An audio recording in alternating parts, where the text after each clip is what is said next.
Hi everyone, welcome back to my channel all is well Chintu Kannada vlogs. ಎಲ್ಲರೂ ಹೇಗಿದ್ದೀರಾ? I hope ಎಲ್ಲರೂ ಆರಾಮಾಗಿದ್ದೀರಾ ಅಂತ ಅಂದ್ಕೊಳ್ತೀನಿ. ನಾನು ಕೂಡ ಚೆನ್ನಾಗಿದ್ದೀನಿ. ಎಲ್ಲರಿಗೂ ಮೊದಲನೇದಾಗಿ ಸಂಕ್ರಾಂತಿ ಹಬ್ಬದ ಶುಭಾಶಯಗಳು. ನೀವು ಹೇಗೆಲ್ಲ ಹಬ್ಬ ಆಚರಣೆ ಮಾಡ್ತೀರಾ ಅಂತೇಳಿ ಕಮೆಂಟ್ ಮಾಡಿ. ನಮ್ಮನೆ ರಂಗೋಲಿ ಹೀಗಿದೆ. ಹಾಗೆ ಅಡುಗೆ ಕೂಡ ರೆಡಿಯಾಗಿದೆ ಆಲ್ರೆಡಿ. ಇನ್ನೇನು ಪೊಂಗಲ್ ಮಾಡಿದ್ದೀನಿ, ಇಜ್ಗೋರೆಬೇಳೆ ಸಾಂಬಾರು, ಹೆಸರುಬೇಳೆ ಕೋಸಂಬರಿ, ಮತ್ತು ಅವರೆಕಾಯಿ ಬೇಯಿಸಿದ್ದೀವಿ, ಗೆಣಸು, ಕಬ್ಬು ಇದೆಲ್ಲನೂ ರೆಡಿ ಮಾಡ್ತಾ ಇದ್ದೀನಿ. ಇದನ್ನು ಬೇಯಿಸ್ಬೇಕಷ್ಟೇ. ಅಡುಗೆ ಆಲ್ಮೋಸ್ಟ್ ಪ್ರಿಪೇರ್ ಆಗ್ತಾಯಿದೆ ಅರ್ಧ.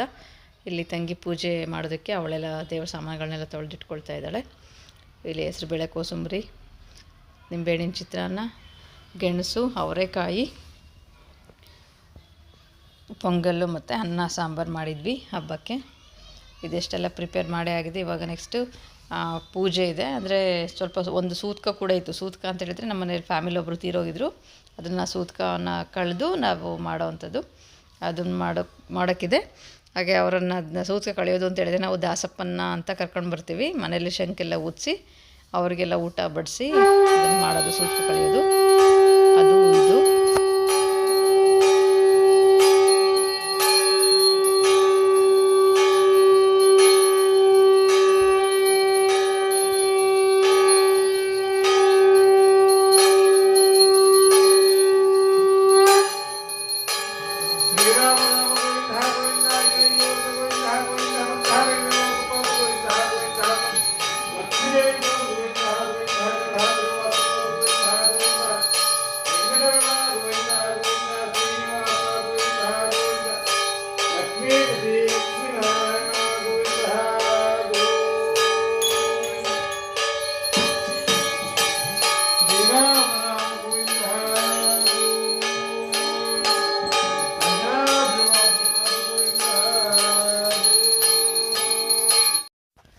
ಮನೆಯಲ್ಲೆಲ್ಲ ಪೂಜೆ ಎಲ್ಲ ಮುಗಿಸಿದ ಮೇಲೆ ಅಲ್ಲೇ ಊರಲ್ಲೇ ಇರುವಂಥ ಪ್ರಸನ್ನರಾಮೇಶ್ವರ ದೇವಸ್ಥಾನಕ್ಕೆ ಹಸ್ಬೆಂಡ್ ಮತ್ತು ನಾನು ಹೋಗೋಣ ಅಂತೇಳಿ ಮನೇಲಿ ಪೂಜೆ ಎಲ್ಲ ಮುಗಿಸ್ಕೊಂಡು ದೇವಸ್ಥಾನಕ್ಕೆ ಬಂದ್ವಿ.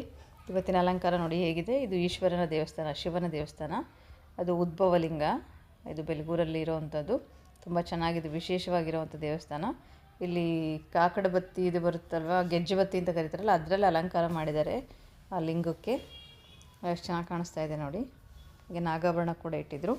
ಇವತ್ತು ಸಂಕ್ರಾಂತಿ ಆಗಿದ್ದರಿಂದ ತುಂಬ ವಿಶೇಷವಾಗಿ ಪೂಜೆನ ಮಾಡಿದರು. ನಾವು ಹೋದಾಗ ಆಲ್ರೆಡಿ ಟೈಮ್ ಆಗಿತ್ತು, ಲೇಟ್ ಆಗಿತ್ತು. ಹಾಗಾಗಿ ಜನ ಏನು ಅಷ್ಟೊಂದು ಇರಲಿಲ್ಲ.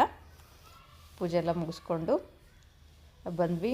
ಇದು ಕೆರೆ ಮಧ್ಯದಲ್ಲಿರೋದ್ರಿಂದ ನೀರು ತುಂಬಿಕೊಂಡಿರುತ್ತೆ. ಇದರಲ್ಲಿ ದೇವಸ್ಥಾನ ತುಂಬ ನೀರು ತುಂಬಿಕೊಂಡಿದೆ. ಅದನ್ನು ಮೋಟ್ರಲ್ಲಿಟ್ಟು ಹೊರಗಡೆ ಹಾಕ್ತಾ ಇರ್ತಾರೆ. ಪೂಜೆ ಎಲ್ಲ ಮುಗಿಸ್ಕೊಂಡು ದೇವ್ರ ದರ್ಶನವನ್ನು ಮುಗಿಸ್ಕೊಂಡು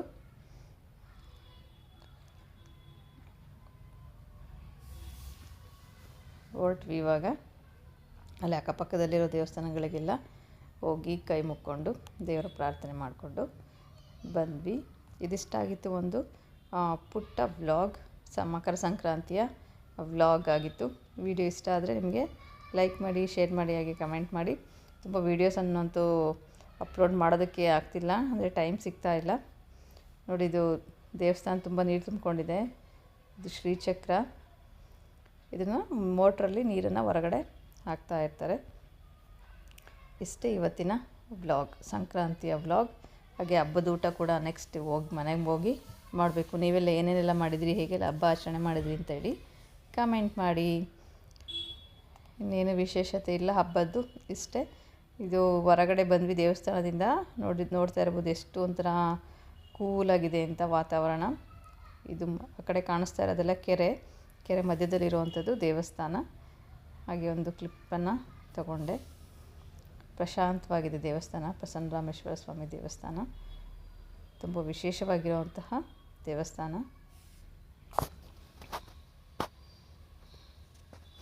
ಇಲ್ಲಿಂದ ಕೆಳಗಡೆ ಇಳಿದುಕೊಂಡು ಹೋಗಬೇಕು ದೇವಸ್ಥಾನಕ್ಕೆ. ಅದರೊಳಗಡೆ ನೀರೆಲ್ಲ ತುಂಬಿಕೊಂಡಿರುತ್ತೆ. ಥರ ತುಂಬ ಚೆನ್ನಾಗಿದೆ, ಮನಸ್ಸಿಗೆ ಒಂದು ನೆಮ್ಮದಿ ಕೊಡುತ್ತೆ ಈ ದೇವಸ್ಥಾನಕ್ಕೆ ಬಂದರೆ. ನನಗೆ ಆಲ್ಮೋಸ್ಟ್ ಈ ದೇವಸ್ಥಾನಕ್ಕೆ ಬರ್ತಾ ಇರ್ತೀವಿ. ವಿಡಿಯೋ ಇಷ್ಟ ಆದರೆ ಲೈಕ್ ಮಾಡಿ, ಶೇರ್ ಮಾಡಿ. Thanks for watching. ಹಬ್ಬದ ಊಟ ರೆಡಿ ಆಯಿತು. ಬನ್ನಿ ಎಲ್ಲ ಹಬ್ಬದ ಊಟ ಮಾಡೋಣ.